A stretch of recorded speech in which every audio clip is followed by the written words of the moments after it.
Fernand, est-ce que tu peux nous donner ton impression et ton bilan de cette saison de Promosport 2007? Oui, disons que nous avons une épreuve, une saison avec 9 épreuves, avec une baisse sensible, je dirais, des participants que l'on a enregistré cette année. D'accord. Selon toi, à quoi est due cette baisse? Eh bien, il y a plusieurs facteurs. En particulier, je crois, on a tracé un petit peu les pilotes. Ils se sont plus répartis sur la planète moto, je dirais.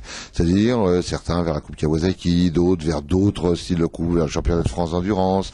Donc, il y a eu une diversification et c'est normal. À partir du moment où on présente plus de produits, il y a un nombre pas fini puisqu'il augmente tous les ans de pilotes de vitesse, mais ils se répartissent sur beaucoup plus d'activités. D'accord. Il y a un certain nombre de pilotes au sein du paddock qui justement critiquent le fait que la Fédé ait choisi la monomarque au niveau des pneumatiques, ce qui les oblige eux à payer leurs pneus, alors que ce n'était pas le cas auparavant, dans la mesure où quand ils faisaient affaire avec un concessionnaire, très souvent ce concessionnaire leur fournissait à la fois la moto et les pneumatiques. Est-ce que finalement la Fédé n'a pas joué contre son propre camp, contre le camp du promosport et de la promotion de la moto en général? Je ne pense pas. Le problème que ne voient pas les pilotes, c'est qu'on est passé pile à une période charnière. C'est-à-dire qu'à l'heure actuelle, les manufacturiers ne veulent plus donner de pneus et qu'on ne comprenne même plus qu'ils donnent des pneus en France alors que dans aucun autre pays on donne de pneus. Le pneu est un produit qu'ils vendent. L'image, le retour en image, ils le font sur les grands prix, ils le font sur le Superbike et même pas la preuve, c'est qu'il y a un manufacturier unique. Donc ils n'ont absolument pas besoin de faire de retour en image sur le marché français.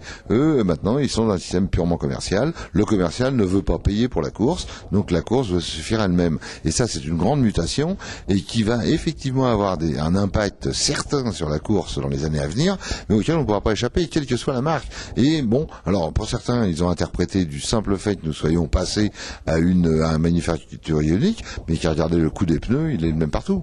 Et je suis persuadé que dans les autres manufacturiers, ils ont également arrêté de donner des pneus, ou tout le moins très limité le don de pneus.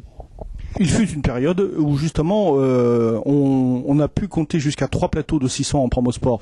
Est-ce que, sans revenir à de tels excès, est-ce que tu crois que ce temps pourrait revenir en promosport? Je dirais que je ne le souhaite pas.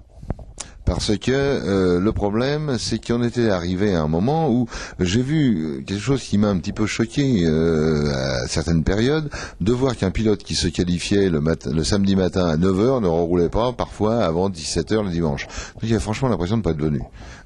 C'était trop, c'est trop. En plus, je ne sais pas trop où était le plaisir, puisque à partir du moment où on se retrouve à 2 repêchages, on prend 2 repêchés par catégorie, c'est le couteau sous la gorge, c'est bon, n'importe comment c'était trop. Il y a un moment où il fallait que ça se régule, et je crois que justement, on va travailler dans le sens que ce soit plus, je dirais, des promosports plaisir, plutôt que de se retrouver dans une situation où il allait falloir qu'on trouve des moyens. Hein, c'est très clair.